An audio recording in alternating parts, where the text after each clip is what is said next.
most successful people in the world are givers. And then he also said the least successful people in the world are also givers, right? It's that how mature we are in our approach to our needs, along with, how we serve, and understanding that both sides of that coin do exist. Sure, we lead with giving, we lead with serving, we lead with how can I serve you well, but at the same time, understanding that I also need to have my cup filled, in order for me to do any of that.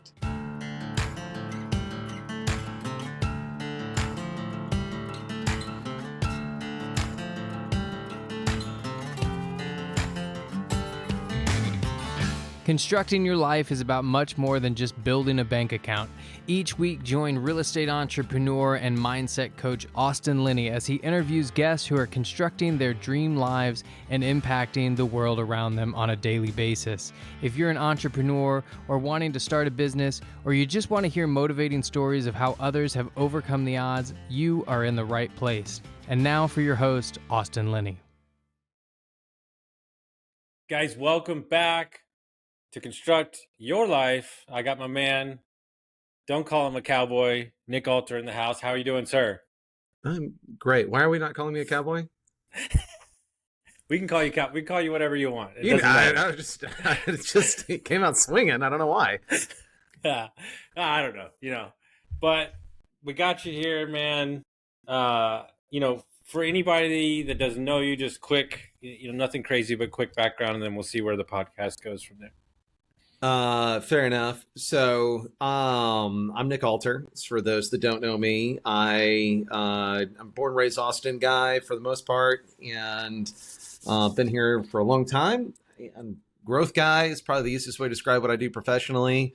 And, but big on community. I like to build community that, where people are engaged and where we create experiences where we help people to feel fulfilled, if you will.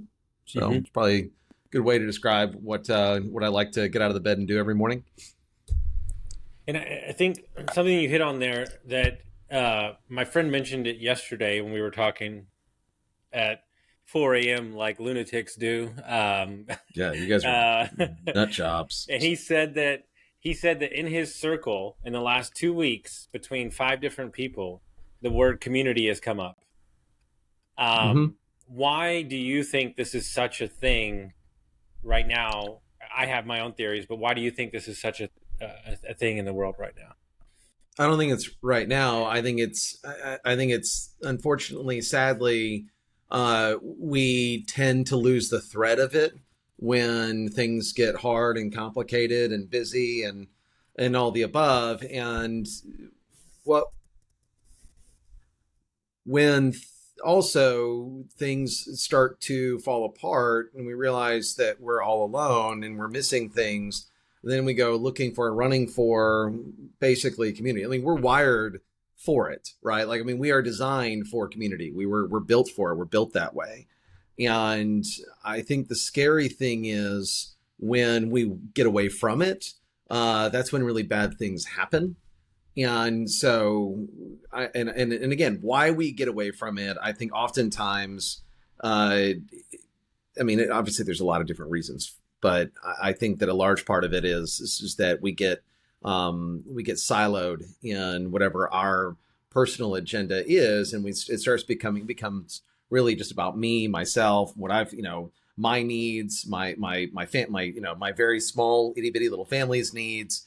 And, not that your family's not important, they are, but I think that we have a tendency to, rather than focus on, when we are serving others, when we are looking out beyond, just, what's going on in my own little world right this second.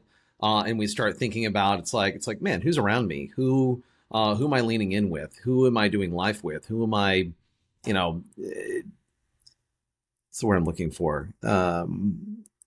Who am I running with? And I think the thing is that the reason that it keeps coming, it's cyclical, is that summer is actually a really interesting time here in our culture, in our little society, because it's like everybody suddenly the kids get off school, everybody goes on vacation, they all have their summer plans and agendas. And then it's like, man, I was, and it was like we did our travel and we did all those things. We kind of unplugged for a bit and then we come back into it. And suddenly though, it's just like, I think everybody's chomping at the bit, like, hey, where I need community again. I need that. Mm-hmm. Right. And so, because I think we can go for a time without it. But not too long. Yeah. And I think one of the things that I noticed about myself in the last couple of months is that as we do this on this, I'm laughing that I'm going to make this statement, but I'm just so sick of Google Meetup and Zoom. And like, I feel drawn to like in-person community. And that's what I keep hearing from a lot of people that, COVID and on, they were missing that. And it's just a different animal altogether when you can get around other people and get in their energy.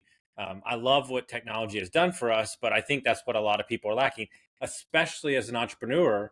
A lot of that gets lonely, when you're building a business. Well, I think if we look at the last 20 years as some grand experiment of social behavior, and starting with, what does technology offer up, or what does it do in terms of like, this idea of social media, for example. Like it was that, the original kind of intent was just that like, hey, it's meant to be a digital way to extend our community beyond just these four walls, just what's in front of me right here, right now. But then, the investors and the corporate side of it got real good and realized that it's like, oh wait, no, we can actually make this consumptive rather than productive, and we can actually replace what people think is community with really what is social media, right? And I'm just using that as an example. And you know what? Actually, we're kind of experiencing it with AI right now.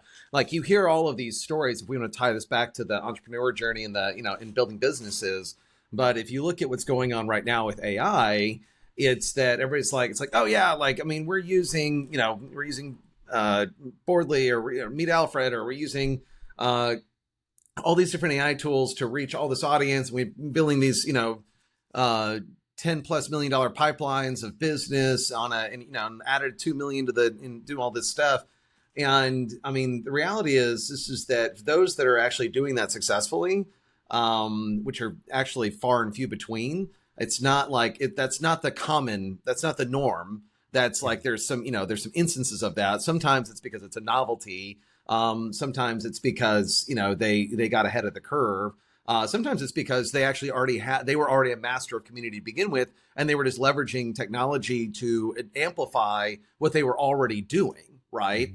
Mm-hmm. I think that's more true in a lot of these cases than those that are like, well, nobody knows me from Adam, and like I tried using that and I got nowhere with it, right? And which is the norm. But what it's forcing, and I think a lot of what these AI tools are doing is that just as many AI tools that are coming out and like to like go out and like spread your gospel and bring your messaging into the world and hit a billion people, there's just as much AI technology that's coming out to filter it all out, right? To get rid of it and to get and keep it from you entirely. And so the thing is we're kind of coming back full circle. It's forcing that it's like, well, how the heck do I, meet the right people for what I'm trying to sell? And it's like, well, find an event, you have to start building community, right? It's like, it's a push. It's like, it's forcing, it's like a full force function back to the in-person stuff. It's interesting. I never thought of it that way, because one of my favorite books is Morgan Hassel's Same as You Ever, and it basically goes through 100 years of history of financing and business, or whatever you want to call it, and basically like everything's the same, it's just packaged different, right? And Sam Altman tweeted yesterday, I just saw it by chance, that he never believed that the dead internet theory was real until he realized how many LLMs are basically running accounts now. and, Oh, sure. and so it's like we're basically going to just have regurgitated AI social media dribble that doesn't connect with anybody, and they're all just talking to each other, and all the normal people are hanging out with themselves, like Sure. in person. Like, that's so funny that you bring that up, because it's coming full circle. Well, and I mean, I can even take that as like, it's why I have the rule that I do with LinkedIn. Like, I mean, I won't connect with anybody on LinkedIn unless we've had at least a 30-minute actual conversation first. Interesting. Okay. And so, and the thing is because I could have tens of thousands of contacts there, but like, if I want to be intentional about leveraging a platform like a LinkedIn or a Facebook or something like that, it's like, man, I woke up one day and I realized that, I mean, I was going through LinkedIn because I had a need I had to ask. And I realized that, I mean, all these people that I was connected with, I didn't know them. I didn't know them from Adam. Like, it's like, I didn't actually have a relationship with any of them. And so it's kind of like, I'm like, man, this place is like, this is a useless space for me now. But the thing is that we can take it back, right? I don't think that it's just because that's happening doesn't mean that we can't, I mean, okay, fine. That's what's happening over there. And there's plenty of that. But the thing is that like I've made, 20 plus new connections this week. And those are people that I've actually that I've gone out of my way to actually meet. And we've had conversation. I've hunted them down in some cases, or they reached out to me, I mean, there's that that side of it as well. So if we're in I think it's a matter of how intentional we are. Right. Yeah. And I think one of the things that you and I are very good at, and people ask me all the time, especially to any young person that's listening that wants to grow their brand or their business or get their company out there, like, what is your networking, super connector, all those words get thrown around, relationship builder, what is your overall philosophy, even from back in the day on how to approach that, as a founder or a business owner? Do you have an intentional roadmap that you live by? Is it just be kind to people? What's the actual formula for yourself? Yeah, I think there's kind of a few pieces to that puzzle. I think thing one is thinking about how we give, right, and how we serve.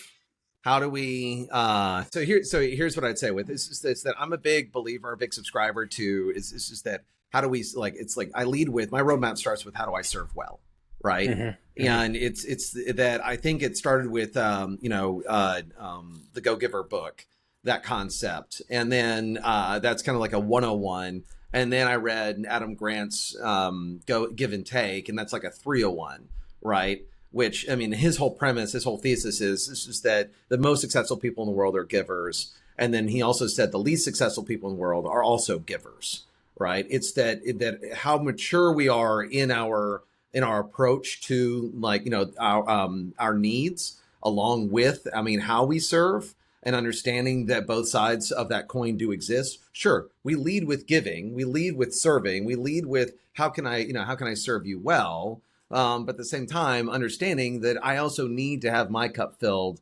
in order for me to do any of that, right? And so, what does that look like? So from a philosophical standpoint, it's understanding that I need to be just as good at receiving as I am at giving, right? And so, going into every conversation, with that mentality in mind, that's what sets us up for success in the first place. And it makes it a lot easier, by the way, to start new conversations, to have and to begin a new conversation. It's like, man, if I know that I'm going into it, with genuine curiosity around who you are. And the thing is that with the mindset of is I really want you to thrive. I really want you to be successful, whoever you are. I don't care. Right. I want you to be well. I want you to be living your best life. And the thing is that I genuinely care about that. I want that to be true for literally everybody that I meet. And so I think, with that, starting there, and then it's a matter of just asking intentional questions. It's around the idea of my favorite question of all time is, what do you want? And just ask that over and over again. Just, what do you want? Yeah. And I'm blunt about it. I don't beat around the bush. As a matter of fact, when people introduce me to other people, they're kind of terrified. They're kind of like, I understand you. I kind of get the way you are, but I'm terrified you're going to offend this person or you're going to freak them out or whatever. I'm like, okay, let's find out. And, and every single time it's like, did it work? It's fine. Yeah. but I think again, this idea of what do you want, and from that standpoint, it's just like, I was talking to a guy last night that I was at an event and way up north, and um, he runs an 8-figure technology company, and I asked that question, and I asked that question a few more times throughout the conversation, and first thing he's like, I was like, dude, you've got conflicting desires that you've got going on here. What you said here initially was that you want to exit for $150 million and you get your 40% of that. But then what you really said over here was just that what you really desperately desire is that you want to bring some type of technology that impacts over 1 billion lives in a good way. Okay. And I'm like, okay, so now it's like, so what is it that you really want? Right. Yeah. So anyways, it's a fun, to me, that's fun. No, it's interesting, right? Because one of the things I joke about in my coaching is the first thing I have them do is I have them write their goals for like the next 5 years. And then after session 3, we tear them all up because those were somebody else's goals. Sure. It's like programming, right? We just get caught in this like loop, and until you ask enough questions. One of my favorite things is like, I read a book called The Coaching Habit, and it's like the 7 most powerful questions. And they said, you want to know the most powerful one out of that whole group was, yeah, that's great. And what else? Yeah. Like, nobody asked the next question. Right. Well, I think it's funny because like when I hear something that I know is off, or that I know is not genuine, or that is obviously shallow, apparently what I say, and I don't even realize what I'm doing, is I just go, huh, neat.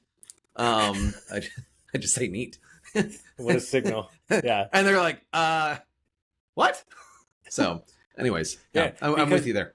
Because what we've done as society is that we placed a value on things that don't actually have value. And what I mean by that is like, do you really want to exit your company and lose your kind of passion for what you believe in? Or is this chapter of said thing over and it's time to embark on a new journey? Those are 2 separate conversations, but the impact could be created at a new company or this company. It doesn't matter, whatever vehicle is going to get you there, but the money is merely meaningless. I'm not saying, it's great to have, but like, if you don't have purpose and you don't have fulfillment, then the money means nothing on the back end of that. That's right. No, I think that's because I mean it lends itself to my buddies that are in the longevity space, right? That when they talk about this idea of like, oftentimes they're like, I mean, it's become very quickly apparent that like, if you want to live a longer life, that your fulfillment and your purpose are as important as all of, if not more so than anything you're doing physically. Right. It's like, and I think that, I mean, for us, it's like, my immediate take on that is where we go spiritually. Right.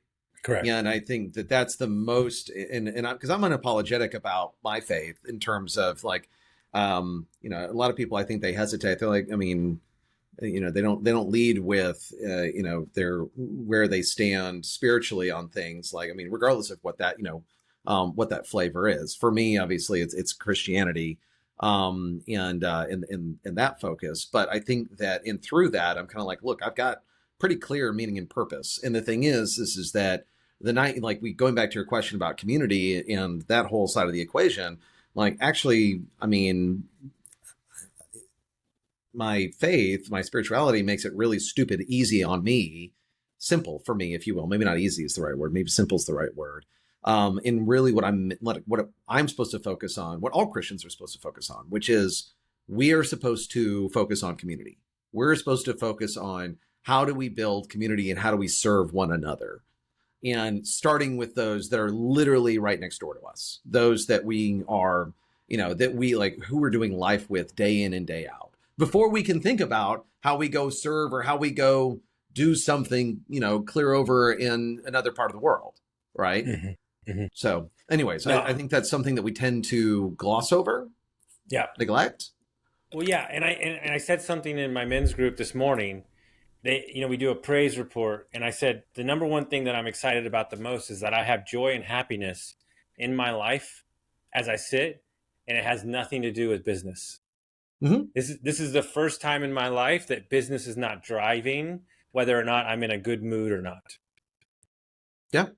Like, it's a big shift in my life. Like, my health is up there, my faith, my the men I'm around, stuff like that, and so it's very exciting. So what I want to do is I want to shift more into business here, and I'll Let's go. use myself as a guinea pig, because I always do, because I love it. You know, when you're, for people who don't understand really what you do, clearing message, clarity, scaling businesses, revenue, etc. But, we'll use my business as an example because we sat down last week. When you approach somebody, a founder, an entrepreneur, or an owner of a business, a startup, whatever it be, are they're stuck, right? They can't see the forest through the trees. Is there a common place to start, that you found over your career, where somebody can maybe wiggle something loose, or is it, what do you think is the recipe for getting out of their own way? Yeah. Well, again, and like I was intentional about what I said about the question, what do you want? Right. Mm-hmm. I think that is a really, really good starting point because it's kind of like, okay, what do you want to build here? What are you really wanting? Like, what do you want to get out of this? So there's that piece. There's the other piece of when we talk about, I mean, look, if you're wanting to build a business, we need to understand what is a business to begin with. And oddly enough, I think that everybody is using terminology that they don't actually fully understand, and therefore they're not fully in control of, right? And so we're running around like crazy, bopping around to the next thing, whether that's AI, that's, the next, social media craze, the next, whatever those initiatives are, the next thing Gary Vaynerchuk tells us or Alex Hormozi says, anything along those lines. Which, I mean, look, I think those guys are great. I actually there's a lot of value in the things that they pop off. But I think the problem is that people tend to they don't know really where they are in the landscape or the map, if you will, of their business. Meaning that it's kind of like it's really hard to figure out where you're going if you don't know where you are right now. Mm-hmm. And I think that the thing is that we lack tools, or we lack a good framework, if you will, that says, hey, here's the stage of business that I'm really at. And the other thing that we lack typically is that we don't really, when I say like, what makes a business, what makes your business, right?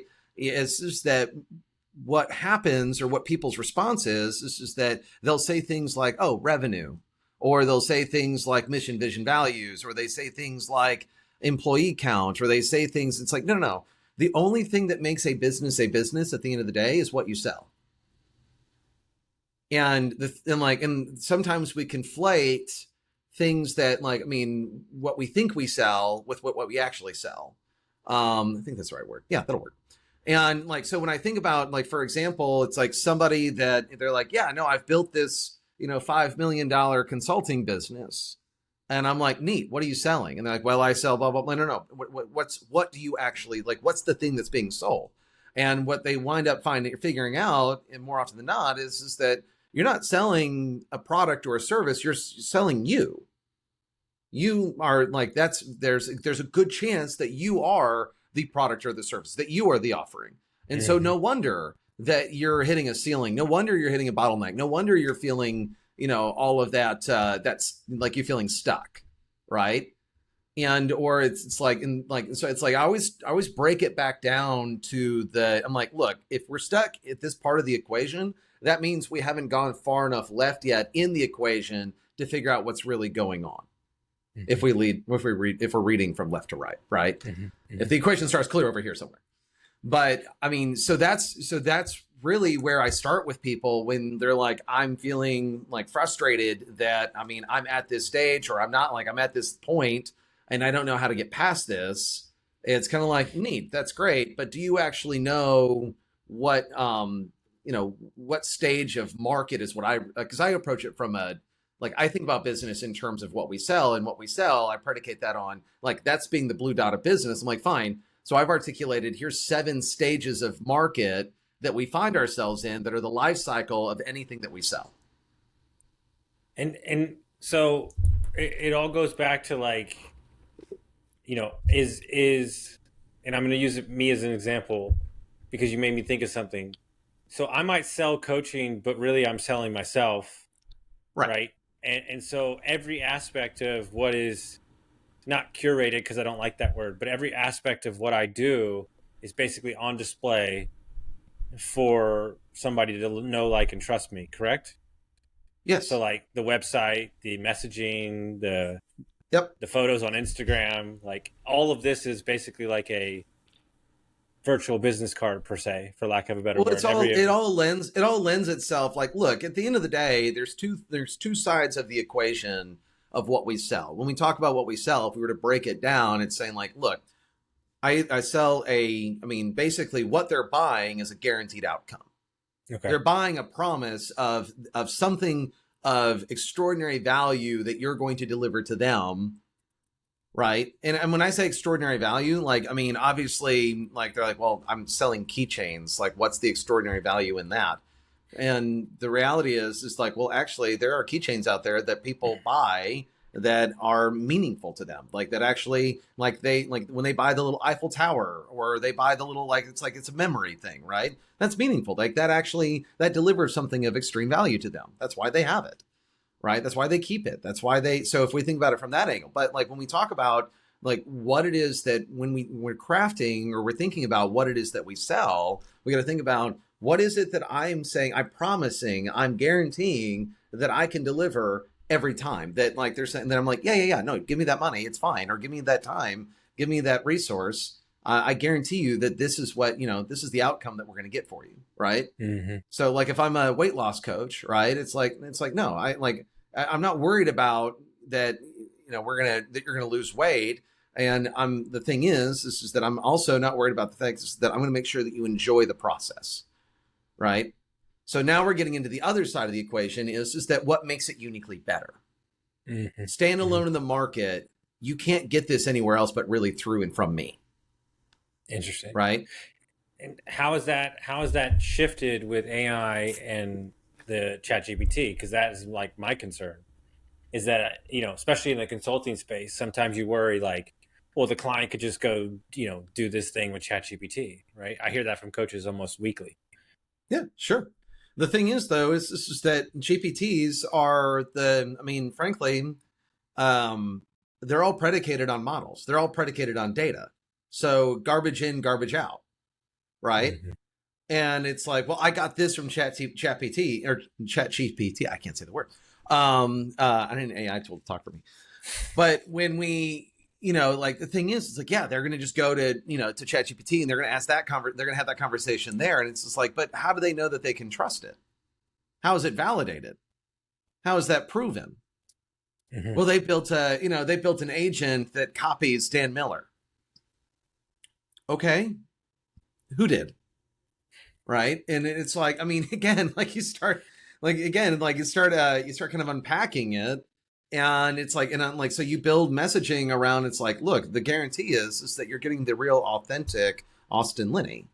Mm-hmm. And mm-hmm. the thing is just that, and hell, Austin Linney is actually leveraging GPTs that he has trained on his, his perspective, his models and things like that. So he's actually able to deliver more, better, faster, stronger that he can guarantee. But it goes through a QC or quality assurance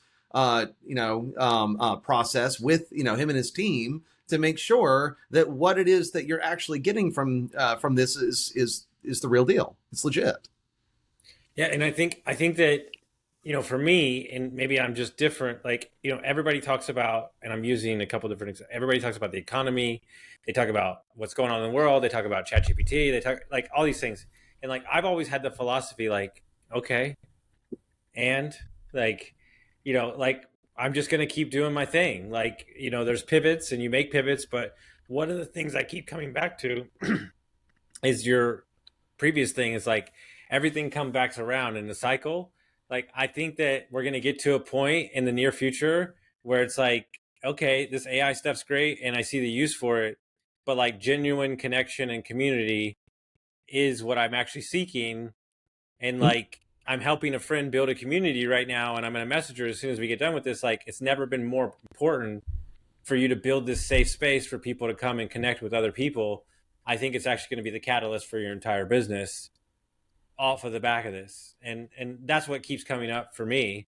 And, you know, that's why I think Founder's Friend is so important. That's why, you know, the work that y'all do is so important. Like, this is like, yes, I can take my work 80% of the way, but I can also read copy on a website or a social media post and tell you if it's AI. You know, the funny thing is that, I mean, so with Founder's Best Friend and how that came to be named is that's actually a direct reflection from how I spent the majority of my career up to this point. That was actually the role that even though I was doing marketing, which we can talk about what that means later. I'm building the agency, but really what my uniquely better was even within the agency space is that I was a good best friend to a founder. And the thing is that it was no love trust, but it was also the thing is that like they trusted, what did they trust? They trusted the character, they trusted the competency, and they trusted the commitment, right? And so, and by the way, it's not to say that like AI can't replace certain jobs and things like that. I was talking to a buddy of mine yesterday that turns out that Maxwell Ford has replaced all of their online, all their salespeople now with AI chatbots, and they're proving that they're getting literally 30x more people to come into the building than real people ever did. Interesting. Like that is happening, right? Those things are happening. But the funny thing is that notice what I said. They're getting 30x more people to come into the store. Like they're not buying online. Yeah, who want to talk to real people? Yeah, they're physically coming into that space, that location. It's not that they're selling 30x more merchandise online. So they're actually having to staff up. They're in like on site to actually accommodate that kind of inflow of people, right? Interesting. So there's something to be mindful about, like thinking about that. But anyway, so I want to put that first out there, and then coming back to what we were just talking about. What were you were just saying? No, I was just saying community, I was saying, is going to be so important in creating. So back to this idea of you're like, never having this guy on my podcast again. Going back to this idea of like Founder's Best Friend and what we're doing there, like more often than not, a large part of what we're doing is, yes, we are providing framework and we're providing guidance. We're providing a path forward for founders to give them, like, to help them basically paint by the numbers and say, like, look, you didn't get into business to become an expert at business. You got into business to basically bring whatever great offering that you've created, whether that's a service or a product or some combination thereof, like you're trying to bring that into the world and you're trying to make that successful. And so it's like, and the thing is that now you're having to learn a whole new skill set around what it means to be a business owner. Like those are not the same things, right?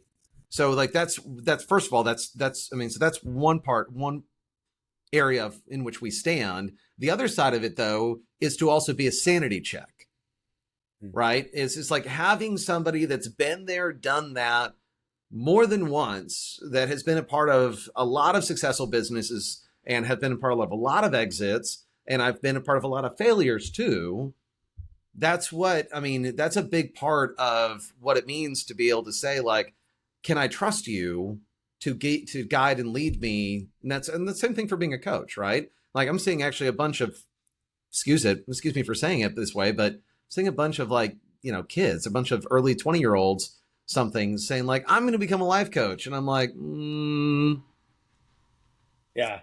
That's my favorite. That's my favorite thing when like a 22-year-old like DMs me and it's like, do you need a life coach? And I'm like, dude, you haven't even like put on your pair of pants yet. Like, bro, it's like, you don't like, I mean, and I think that it's like, dude, you haven't, I mean, how many times have you been sued? How many times have you gone through the ringer? How many divorces have you been through? How many or how many I mean, or how many kids have you had? Like, I mean, that's the kind of thing. It's like you got to live. I mean, it's like I don't trust you, not because you're not a great guy, but because you haven't been there, you haven't done it yet, right? Like you don't have the scars for me to learn by. Yeah. So, and I think there's a lot of, and then and I know that there's, some young people out there probably rolling their eyes at that, but I'm like, yeah, just wait. Yeah, just wait. Yeah, exactly. And so to finish off the conversation here, I think one of the things we love playing around with is that I believe that words, phrases, frameworks, whatever you want to call it, I think are misinterpreted these days. And so, marketing, I think among many other sectors is changing so rapidly. And what's interesting to me is every company that we've consulted on, we've fired the marketing company. Like, yeah. Well, hold so on. So I'll say it this way. I don't think. I'm sorry. Go ahead. Finish your thought. No, Finish your thought. all I'm saying is that the customer, our client, did not have access to the data. The marketing companies were keeping the data from them to understand whether or not the marketing was working or not. That's why they got fired. It wasn't, yes, some were ineffective, but I just find it interesting. And I feel like a lot of people are losing their kind of footing in the marketing space with lead gen and stuff. And I was just curious your overall kind of thoughts on the industry at the moment. Okay. So we're now getting into my cross to bear, axe to grind, personal vendetta. I think the marketing industry, like you said, we were wrapping up here. Too bad. Now no, too bad. We're in 25 minutes. Yeah. Now you got you're in for another hour here, bro. But here, I'll try to make this quick. So here's the reality is that I think that for a very, very, very long time, we have failed to actually articulate, to define what marketing is. And I think that, and by the way, this holds true. Anybody that's listening to this, go and ask 10 people what they think marketing is. Just give me a definition. Tell me what you think that is, right? Worse yet, go to a single company that has, let's call it let's say they're a company of 50 and they've got a leadership team and that, they've got a CEO, a CFO, a CRO, whatever. They've got all those people, all the C-suite people. You go around and ask them like, hey, what do you think marketing is? And the thing is that the scary part is that you're going to get a different answer from every single person almost. And you're going to get an answer that is very much predicated on activity rather than outcome. And I think that we should, where we feel like we're out of control with parts of our business, we should be questioning whether or not we have an operating definition that everybody's in alignment with in our business, in our company that we're working with, right? Marketing companies themselves, agencies, which by the way, the turnover rate on agencies right now is astronomical. I think there's, I don't know what the stat is now, but last time I checked, it was more than 60, maybe 70% of agencies that have been around for more than 5 years. Most of those guys have gone under. They're out, they're gone, right? And now suddenly you got all these AI agencies that are popping up. But I think the same problem persists. They don't know what it is exactly that the outcome of marketing is supposed to be. So my definition of marketing that I planted a flag in the sand. It's actually one of the reasons I sold my agency was because I can't participate in this model any longer. I don't agree with this, right? So I think, and I was like, all right, so what's easier? Is it easier for me to get out of this and, to sell that and start over and figure out exactly what it is that I mean? And the answer was yes, obviously. But basically I said, marketing to me, all it means is the actions we take to win our position at market. That's what marketing is. And so the thing is what does that take? What do we need to be prioritizing? What needs to be deployed? What resources, do we need to be, again, deployed? But when we think about it that way, then suddenly, and by the way, I could argue the same thing for sales. As a matter of fact, the terms that people usually use for sales and marketing, I replace with, I'm like, all right, but how do I hold you accountable? And so I want to know, who do I hold accountable? Who am I holding accountable for awareness? Who am I holding accountable for consideration? Who do I hold accountable for engagement? Who do I hold accountable for the closed deal, the sold, right? So I call it my ACEs model. So use that. I'm using just that as an example of when we talk about this idea of what is, I mean, we talk about marketing and all these agencies and why do we fire agencies in the first place? It's because they are not really, what are they doing? What are they focused on? What are they actually accomplishing is probably a better question, right? Yeah, I mean, they're just managing your process to put marketing into the mix. I mean, well, to be fair to them, they're reacting. They're not being proactive. They're reacting to what you're demanding. Like the reason that you were working them in the first place is because you were like, I need a website. I got to go and I need a website, right? Or I need SEO, or I need PPC. I need leads. And so like you go and you're like, can you get me leads? I'm like, and they're like, you're not my marketing team. And you're like, yes, I'm your marketing team. Neat. Yes, I can get you leads. You're going to pay me money. Fantastic. Right. And it's like, hey, Gary Vee says that we need to do this as well. You're my TikTok expert because you're my marketing guy. Yeah. You know what? Sure. That's what we're great at that. Right. And now they're reacting to all the different things that it's like, rather than being like, no, proactively, here is how we gain control of your current position of market. And we know exactly what it's going to take you from here to not like, and that's the other thing. People are trying to go to scale. Scale's a stupid concept, right? Because it's transitory. That scale is a transitory state. It's not what we're actually trying to become. What we're trying to become, 99% of all businesses are just trying to become sustainable. That's it, right? The rest, and then like the 1% that are actually beyond that, where they're like, hey, I'm actually trying to dominate or own a market. I'm trying to go to saturation. That's when you go from sustainability, and you might decide to go through scale in order to achieve saturation. But the overwhelming majority of businesses is like, I'm just trying to achieve a sustainable, profitable, predictable position in the market. But that's not what people say. They say, I want to scale. But they don't know. That's the problem. We lack the wrong vocabulary. We lack the language to express. It's like my kids when it's like, my 7-month-old, she's over here. She finally, her first word was said this morning. She said, dad this morning. And I'm like, all right, I don't want to, I'm like, I almost called you and was like, hey man, love you. Would love to do your podcast with you, but I can't because I'm losing my mind over here. My daughter is saying dad. And I can't think straight anymore. But I mean, the thing is that what does she do when she's upset, angry, tired, whatever? She cries and screams, right? But I mean, the same thing is that when we lack the right way, when we lack the ability to articulate what we want, when we lack the ability to articulate what it is that we're actually trying to do and accomplish and the outcomes that we're trying to achieve, then sure, we use things like, oh yeah, no, I'm trying to scale. And you're like, but why? But don't you think that most business owners believe that action creates everything for them, and that's why they haven't slowed down long enough to ask themselves these questions? Well, again, I think that I'm going to borrow from Luke Burgess's book, Wanting, and he talks about models that we subscribe to, we adhere to, both, whether we are aware of them or not, right? Conscious and unconscious. And that is ultimately, he bases this off Rene Girard's whole mimetic desire thing, right? And what that gets to is that it's the reason that they're doing it that way is because that's what was modeled to them. And that's what they were, and again, by the way, we unfortunately, we do adhere to broken models all the time.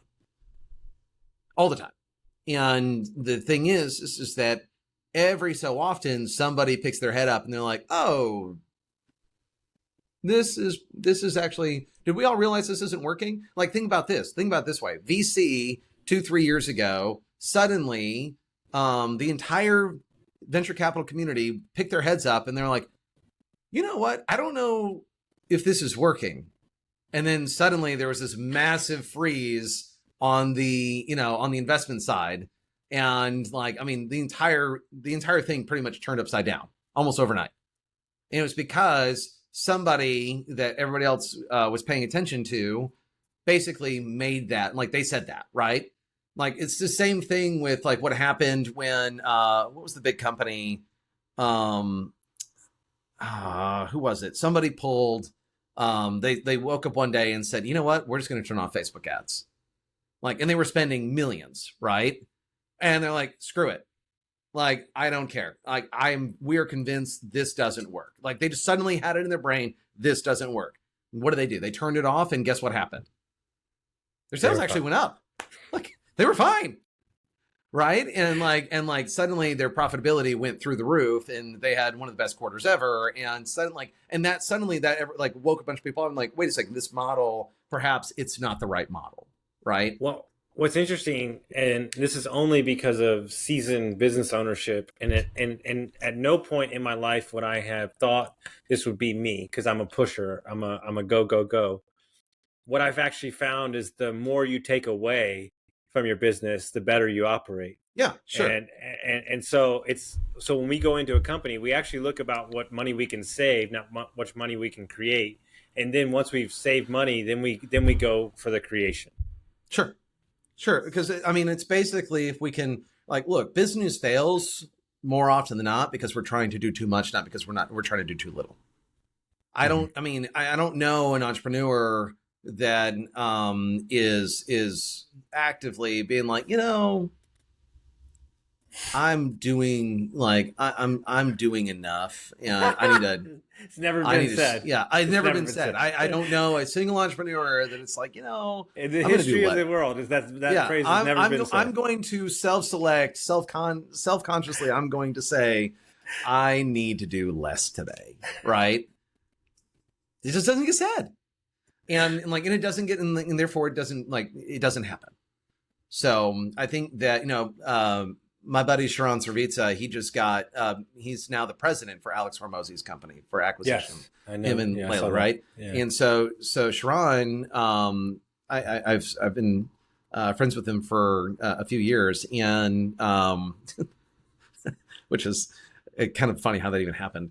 But I mean, I love this guy, and I've been so blessed to be around him and to hear some of the things that he said. But I mean, this is basically his whole premise right now. Is he's going back to, and he's using the term boldly, just like, what's the one thing? Build processes around, that. What is that one priority? Build the processes around that, and to the exclusion of everything else, which is basically the same thing that Gary Keller said when he wrote The One Thing, right? Mm-hmm. Mm-hmm. And so I just wanted to make sure you understood that I read a lot of books. So do you have any more rants that you need to get out of your system before we get out of here? I don't know. This is probably going to turn into like 2 episodes for you at this point. Dude, there's all sorts. No, you're the one that asked the question. It's your fault. I knew where I was going. So if people want to track you down, they want to find out what your companies do, what's the best way to do that? Easiest thing to do is just go to foundersbestfriend.com, or, I don't mind if people want to shoot me a note at nick@thriveside.com. That's fine too. I'm pretty easy to find. I'm pretty accessible. So if somebody wants to have a genuine conversation, look, I will always have a 30-minute conversation with anybody. Right. And so it's I'd say that's the easiest way to get in touch with me. Awesome. Guys, if you like this episode, send it around, share it with some friends, and we'll see you next time. Thanks.